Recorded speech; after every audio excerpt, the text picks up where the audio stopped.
আসসালামু আলাইকুম এভরিওয়ান, কি অবস্থা সবার, কেমন আছেন সবাই? আশা করি সবাই ভালো আছেন। পরিস্থিতির কারণে আবার চলে যাচ্ছি এমারতে। এবার হচ্ছে আমার দ্বিতীয় সফর। ফার্স্ট সফর ছিল ওমানে, এখন যাচ্ছি দুবাইতে। ওমান থেকে আসার পর বাংলাদেশে 11 মাস থাকলাম। এখন সময় খারাপ, সেজন্য চলে যেতে হচ্ছে এমারতে। জানি না কী হবে আমার পরিস্থিতি, তবে সবাই আমার জন্য দোয়া করবেন যাতে ভালো থাকতে পারি, ভালো কিছু করে দেশে ফিরতে পারি। আমার অনেক কষ্ট হবে, তবে কষ্ট মেনে নিতে হবে, কিছুই করার নেই। বাংলাদেশে যেহেতু কিছু করতে পারলাম না, বাইরেই চলে যেতে হবে। সেজন্য আর বসে থেকে কি করব, চলে যাচ্ছি বাইরে। আর আমার ফ্লাইটের টাইম হয়ে গেছে, সেজন্য এয়ারবাসে করে আমাদের প্লেনের কাছে নিয়ে যাওয়া হচ্ছে। কিছুক্ষণ পরে আমাদের প্লেনটা শারজাহ ইন্টারন্যাশনাল এয়ারপোর্টের উদ্দেশ্যে রওনা দিবে। আর সবাইকে আরেকটা কথা বলি, আমি এতদিন ভিডিও দিতে পারিনি কারণ অনেক বেশি সিক ছিলাম, আর হচ্ছে ব্যস্ততার কারণে ভিডিও দিতে পারিনি। আর সবার মনেই একটাই প্রশ্ন হইতে পারে, সেটা হচ্ছে যে দুবাইতে এখন ভিসা বন্ধ, এমারাতে ভিসা বন্ধ, আমি কিভাবে এমারাতে আসলাম বা আমি কিভাবে এমারাতে যাচ্ছি। সো সবার একটাই প্রশ্ন উঠতে পারে, মনে জাগতে পারে। সো এটা নিয়ে আমি নেক্সট একটা ভিডিও দিব, সবাই সেই ভিডিওটা দেখবেন যে আমি কিভাবে ভিসা বন্ধ থাকার কারণে আমি কিভাবে এমারাতে আসছি।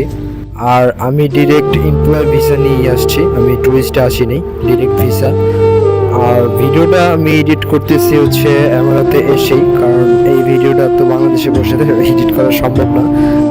আর আমি আস্তে আস্তে সব ভিডিওগুলো দেওয়ার চেষ্টা করব, প্রতিদিন ভিডিও আপলোড না দিতে পারলেও সপ্তাহে 2-3টা ভিডিও আপলোড দেওয়ার চেষ্টা করব। আর আমি যেহেতু কাজে ব্যস্ত থাকি, সেই জন্য ভিডিও আপলোড করতে পারি না।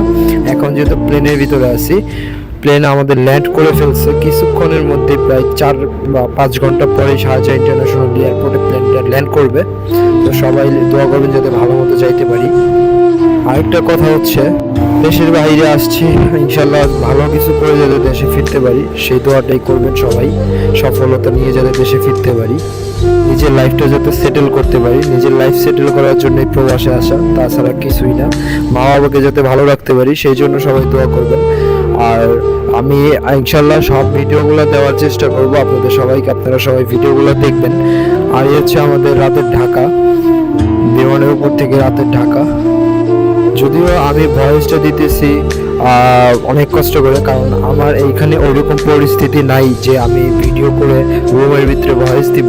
সো রুমের ভিতরে অনেক মানুষ থাকে, সেই জন্য সবার সামনে ভয়েস দিতে পারি না, বা ক্লাউডের কারণে ভয়েস দিতে পারি না, যে কোনো একটা খোলামেলা জায়গায় যে ভয়েস দিতে হয়। তো কথার ভিতরে কথা হচ্ছে, আমি এমারতে আসছি কেন? আমি এমারতে আসছি হচ্ছে জব করার উদ্দেশ্যে। আর আমি বাংলাদেশ থেকে জব ভিসা নিয়েই এমারতে আসছি। সো আমাদের প্ল্যানটা ল্যান্ড করার কিছুক্ষণ পরে আমাদের জুস দেওয়া হয়, আমরা জুস খাই, তারপর হচ্ছে আমাদের ডিনার দেওয়া হয়, আমরা সেগুলো খাই। আর বাংলাদেশ থেকে যাব মন খারাপ বলতে তেমন একটা মন খারাপ ছিল না, কারণ আমার পরিস্থিতি তেমন একটা ভালোও না যে আমার মন খারাপ থাকবে। ইনশাল্লাহ ভালো মন নিয়ে আসছি, আর এমারতে আসার পরে ভালো মনেই আসি, কোনো কষ্ট তেমন হয় নাই। সো আমি চলে এসেছি এমারতে, সবাই আমার জন্য দোয়া করবেন, ভালো থাকবেন, আল্লাহ।